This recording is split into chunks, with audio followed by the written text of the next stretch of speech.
Welcome to mom's kitchen.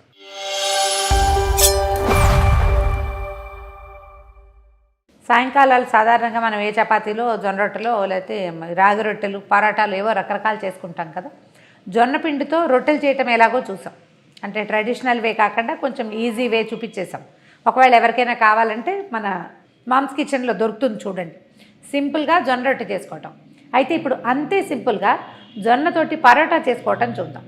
జనరల్గా మనకి పరోటా అంటే ఇలా పొరలు పొరలుగా వచ్చేదని, కానీ కాదు. పంజాబీ పరోటా చూస్తాం మనం. పంజాబీ పరోటాల్లో ఏం చేస్తారు, కూర ముక్కలన్నీ గోధుమ పిండిలోనో జొన్న పిండిలోనో డంప్ చేసేసి ఒత్తేసి కాల్చేస్తారు. ఇందులో కర్ర వాడకుండా ఈజీగా చేసుకునే విధానం చూద్దాం. చాలా సింపుల్ ఈజీ అనండి. అలవాటైతే ఎంత బాగుంటుందో. ఇది పిల్లల కంటే కూడా పెద్దవాళ్ళకి చాలా మంచిదండి. కొంచెం ఏంటంటే జొన్నతోటి కొంచెం స్లిమ్నెస్ వస్తుందని నమ్ముతాం మనం కదా. డైటింగ్ పర్పస్కి బాగుంటుంది జొన్న. దాంట్లో కూర ముక్కలు వేయటం వల్ల ఏంటంటే, కూరలు వేయడం వల్ల రిచ్గా అవుతుంది. అంటే దాంట్లో ఫుడ్ వాల్యూ పెరుగుతుంది, కానీ అలాగే మన డైటింగ్ పర్పస్ కూడా సర్వైవ్ అవుతుంది. ఇలా చేసి చూడండి ఒకసారి. ఒక కప్పు జొన్నపిండి తీసుకుందాం. ఫ్రెష్ జొన్నపిండి అయితేనే బెటర్ అండి. జొన్నపిండి ఫ్రెష్గా ఉంటే బాగుంటుంది. ఈ ఫ్రెష్ జొన్నపిండిలో దీనికి ఏం చేయాలంటే, ఒక చిన్న హాఫ్ ఉల్లిపాయ కట్ట ముక్కలు వేసేద్దాం. తర్వాత ఒక కీర, ఒక మీడియం సైజు కీరాని కోరేసాను. ఆ కోరిన కీర కూడా చెక్కు తీసి కోరుకోండి. తర్వాత ఒక హాఫ్ క్యారెట్, పెద్ద క్యారెట్ ఇది, హాఫ్ క్యారెట్ కోరేసాం, లేదా ఒక చిన్న క్యారెట్ కోరినా సరే.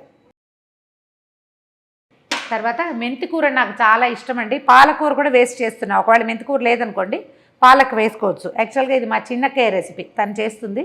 సో మేము కూడా చేసి చూసాం, బాగుందన్నమాట. మెంతికూర పెద్ద మెంతి దొరుకుతుంది కదా, దాన్ని ఏం చేస్తారంటే ఆకులు వలిచేసి సన్నగా కట్ చేసి పెట్టుకోండి, భలే రుచిగా ఉంటుంది. తర్వాత కొంచెం ఒక 3 ఇంత మాత్రం, ఒక కప్పు అంటే ఈ కప్పు పిండికి మనకు ఒక 3 పచ్చిమిర్చి, ఒక ఇంచిన్నర అల్లం పడతాయి. అల్లము పచ్చిమిర్చి మనం గ్రైండ్ చేసి పెట్టుకుంటే, దంచి పెట్టుకున్నా సరే అది వేసేసుకోండి.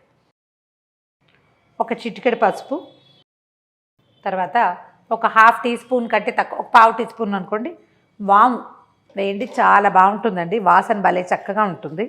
ఒకవేళ మీకు వాము వాసన నచ్చకపోతే జీలకర్ర వేసుకోండి, అది కూడా బాగానే ఉంటుంది. నలిపితే ఇందులో ఉన్న వాసన బయటకు వస్తుందంటారు. మన రుచిని అనుసరించి ఉప్పు వేసేయండి. వేసేసి దీని మొత్తాన్ని ఒకసారి కలిపేద్దాం. నీళ్లు ముందు పోయొద్దు, అవసరాన్ని బట్టి పోసుకోవాలి. అంటే అన్నీ వాటరీగా ఉంటాయి కదా, కీరలో చాలా తడి ఉంటుంది. ఈ ఉప్పు తగిలేసరికల్లా క్యారెట్ కూడా కొంచెం యూజ్ అవుతుంది కదా. ఈ అల్లం వెల్లుల్లి కూడా వేసుకోవచ్చండి, చాయిస్ ఉంటే. మనకి పచ్చిమిర్చితో పాటు వెల్లుల్లిపాయలు కూడా వేసుకోవచ్చు, మీకు నచ్చితే ఆ వాసన. కొంచెం ఒక చిన్న గ్లాసు నీళ్ళు పెట్టి పక్కన పెట్టుకోండి. ఈ స్టవ్ మీద నుంచి వేడి వేడి నీళ్లు ఇందులో పోసేయండి.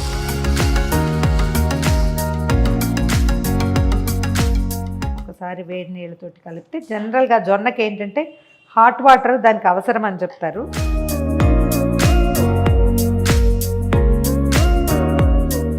ఇదేంటంటే మన రొట్టెల పిండి పాళం కాదు, బియ్యపిండి చెక్కలు చేసుకుంటాం చూడండి, అట్లా కొంచెం మెత్తగా ఉండాలన్నమాట.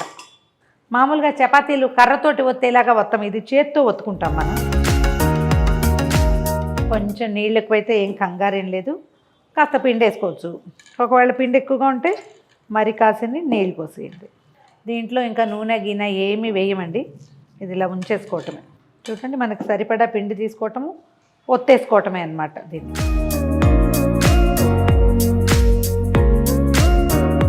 ఓ పెనం పెట్టుకుందాము.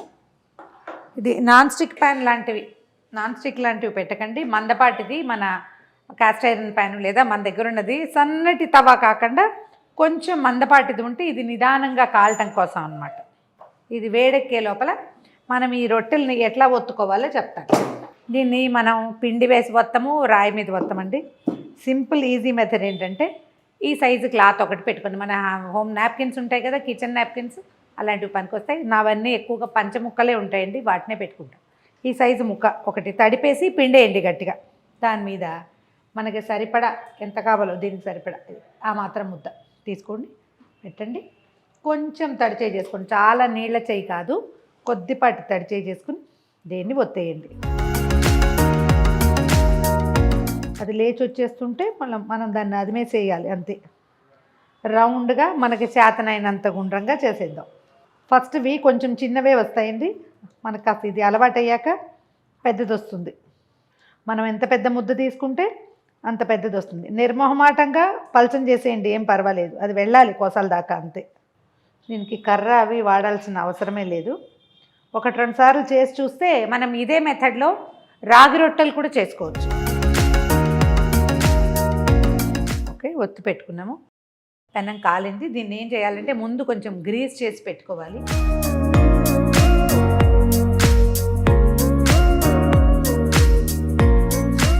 అలవాటుని బట్టి మీ దగ్గర బ్రష్ ఉంటే బ్రష్, లేదా ఏదైనా చిన్న క్లాత్ని పుల్లకు చుట్టి వాడుకుంటారా, మీ ఇష్టం. దాన్ని గ్రీజ్ చేసేయండి.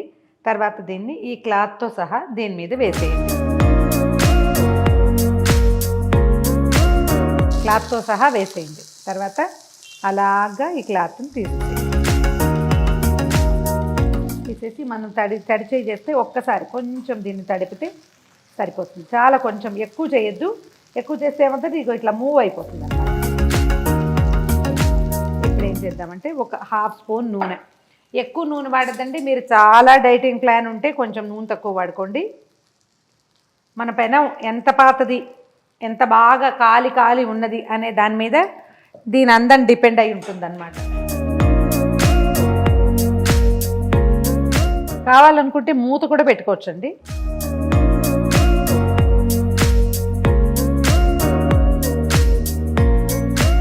రెండు వైపులా ఒక్క చుక్క నూనె వేసి కాల్చేసేయండి. కాలాక తీసుకోవటం. ఇప్పుడు చూడండి ఎంత బాగా అన్ని పక్కల కాలింది. రెండో వైపు కూడా ఒక చుక్క నూనె వేయండి. ఒకవేళ మీది చాయిస్ దేశీ ఘీ లాంటివి ఏమైనా, మంచి నెయ్యి మన దగ్గర కాచుకున్న నెయ్యో కొనుక్కున్న నెయ్యో ఉంటే కనుక అది వాడుకోండి, ఇంకా హెల్తీగా ఉంటుంది. మేము ఆయిల్ వేస్తున్నాం కానీ నెయ్యి వేస్తే భలే రుచిగా కూడా ఉంటుంది. రెండో వైపు కూడా కాలాక తీసేసుకోవటమే.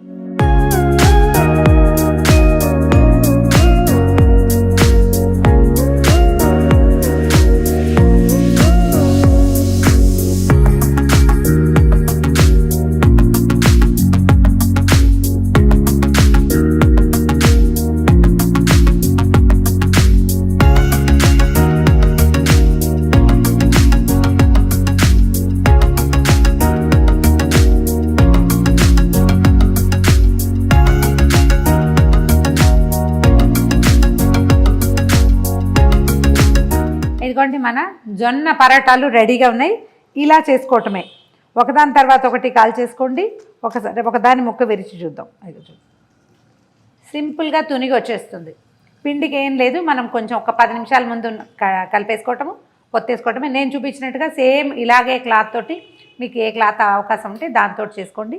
నెయ్యి వేసుకోండి, ఎక్కువ రుచిగా ఉంటే. నెయ్యి కొంచెం తక్కువ వేసుకోండి, డైటింగ్కి కూడా పనికొస్తుంది. ఈ వీడియో కనుక మీకు నచ్చినట్లయితే లైక్ చేయండి, షేర్ చేయండి. మరిన్ని ఇంట్రెస్టింగ్ వీడియోల కోసం సుమన్ టీవీ మామ్స్ కిచెన్ని సబ్స్క్రైబ్ చేసుకోండి.